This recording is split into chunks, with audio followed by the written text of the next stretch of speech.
Robert Hossein est évidemment un immense acteur, un très grand metteur en scène. Il se lance dans l'affaire Seznec au Théâtre de Paris. C'est un véritable défi, Robert Hossein, parce que vous transformez le public en jury et vous reconstituez le procès d'une des affaires judiciaires les plus incroyables du siècle. Oui, parce que on en a parlé énormément.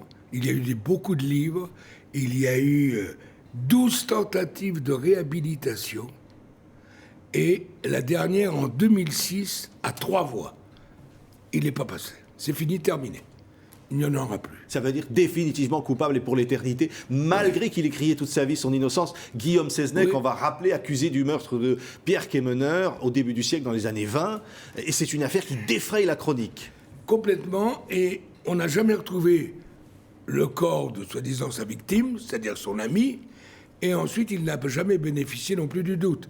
Or, je me suis dit, lorsque j'ai demandé à la famille, qui a été remarquable, puisque le petit-fils Denis s'est battu toute sa vie pour réhabiliter son grand-père, ou tenter de le réhabiliter, et je lui ai demandé de me laisser, que je n'étais pas là, que je n'allais pas faire une tentative de plus, j'allais raconter le procès grâce justement aux minutes de ce procès qu'un avocat m'a remis parmi les archives, parce que tout avait brûlé à Rennes. Au palais de justice, et tout ce que nous allons voir de ce procès, c'est la vérité dans le sens, il y a autant pour moi de témoins coupables, d'accusation, et de témoins à charge et à décharge. Alors, en 1924, le 4 novembre, il est effectivement condamné au bagne. Il va aller au bagne terrible sur les îles du Salut. Il était condamné à mort. Oui. Et il s'est passé un accident que je relaterai au moment du verdict de l'époque, mais pas avant, et le public chez nous aura déjà voté, parce qu'il y a 2 urnes, coupable, non coupable, et le procès terminé, avant d'avoir le verdict de l'époque et les incidences qu'il y a eu, on fait exactement, on provient et on propose à la salle d'aller voter dans ces urnes, qu'on ramènera sur scène, qu'on pesera devant les gens, et on verra coupable, non coupable, 2 urnes. Qu'est-ce que la balance nous réserve ? Ça veut dire que vous contestez la justice, vous, Robert Hossein ? Parce que là, effectivement, peut-être vous allez décider qu'il est innocent, ou le public, le jury va décider qu'il est innocent. Je ne décide rien, et je vous jure, en vous regardant et vous trouvant sympa, que jamais je ne vous donnerai mon opinion à moi. Oui. Parce que c'est pas la peine, et comme je disais au petit-fils et à la famille, de tout à coup nous participer et au vote si on a une opinion. Eh bien, c'est pas la peine de faire voter les autres. Oui, mais il a été jugé, Robert Hossein. S'il a été condamné, et vous allez montrer en quelque sorte qu'aujourd'hui, un jury populaire en 2010 peut le juger innocent. Parfaitement. Et peut le juger coupable aussi. Oui. Et qu'est-ce que ça voudra dire, quelque part ? C'est une façon de dire qu'il faut réouvrir le procès ? Non, ça veut simplement dire, et c'est très intéressant, moi je me base pour beaucoup de choses, aussi bien par rapport à la justice que par rapport à la vie, par rapport à l'humanisme, par rapport si vous voulez, à nos engagements. Eh bien, il est important de faire confiance à l'opinion publique. Et tous les soirs, dans la salle, c'est selon les âges, la vie, l'expérience, la foi, la religion, la nationalité. Chacun peut, par rapport à sa vie, opter pour coupable ou non coupable. Mais ça veut dire qu'au bénéfice du doute, il n'aurait jamais dû être condamné. Le doute existe, d'après vous, encore aujourd'hui, sur la culpabilité de Guillaume Seznec ? Totalement. Elle ne lui a jamais bénéficié le bénéfice du doute. Il ne l'a jamais eu, mais il s'est passé au verdict de l'époque un accident en pleine cour, et ça lui a peut-être sauvé la tête, mais pas le bagne à perpétuité. Et il a fallu que le président de la République transforme ensuite cette perpétuité en 25 ans. Mais 25 ans de bagne, coupable ou innocent, et je vous donne ma parole d'honneur, et c'est pour ça que le petit-fils a été extraordinaire. J'ai demandé d'une objectivité totale, que le public, on le prévient au débat, ce que vous allez assister est la vérité. C'est un combat comme dans une arène entre justement Seznec, ses accusateurs, avocats. Car ce qui est intéressant de savoir, c'est que l'avocat qui devait le descendre était célèbre. C'était Moreau Giaferi. Or, il a été nommé secrétaire d'État. Et il a envoyé un de ses jeunes et un disciple. Et c'est la première fois que ce jeune se battait dans une cour d'assises avec une plaidoirie. Il est extraordinaire. C'est une affaire incroyable. Mais les juges étaient terrifiants. D'où on a mis que c'est un procès impitoyable. C'est Seznec qui va croupir dans ce bagne terrible des îles du Salut en Guyane et puis qui va finir libéré mais renversé dans des circonstances douteuses dans un accident de voiture. Oui. Incroyable histoire. Mais vous, Robert Hossein, on a vu Ben Hur, on a vu Charles de Gaulle. Vous montez finalement des grandes histoires sur scène et vous faites en quelque sorte la démonstration que la vie est un spectacle.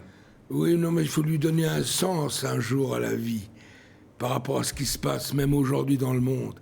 Il faut tenter tout de même de se mettre au service de la planète, au service des autres, à ceux qui aspirent à exister, à vivre dignement de ce qu'on choisit d'être. C'est chercher la justice, parce que là, c'est de ça dont il est question. Oui, la moi, vraie je vous justice. affirme que les 3/4 de l'humanité vit mal de ce qu'elle n'a jamais choisi. Et que beaucoup de gens se croyaient indispensables dans les cimetières.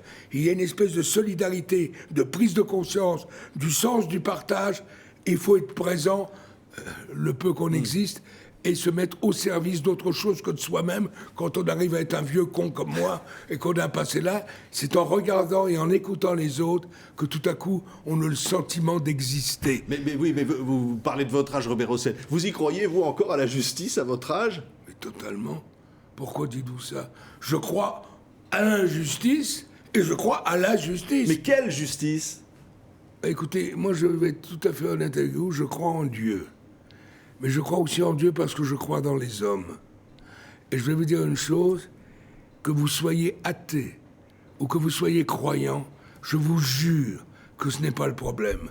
Je crois des gens qui ne croient pas en Dieu et qui sont déjà dans ses bras s'il existe. J'en connais d'autres qui y croient à mort et qui n'y seront jamais. Parce qu'il faut mettre sa vie au service de quelque chose d'autre que de soi-même si on a eu la chance de réussir. Il est normal qu'à 20 ans, 15 ans, 30 ans, on veut tâcher de vivre dignement de ce qu'on a choisi d'être. Mais après, il y a une part de soi qui doit appartenir aux autres. Je vous le dis parce que je suis un peu ému de vous le dire, mais c'est définitif. Pour le peu qui me reste, maintenant que je suis un vieux con, pour le peu qui me reste, il faut se mettre au service d'autre chose que de soi-même.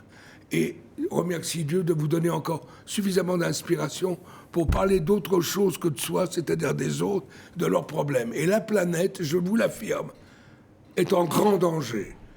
Et je vous donne la parole que ce n'est pas seulement mes voix qui me le disent, mais en grand danger.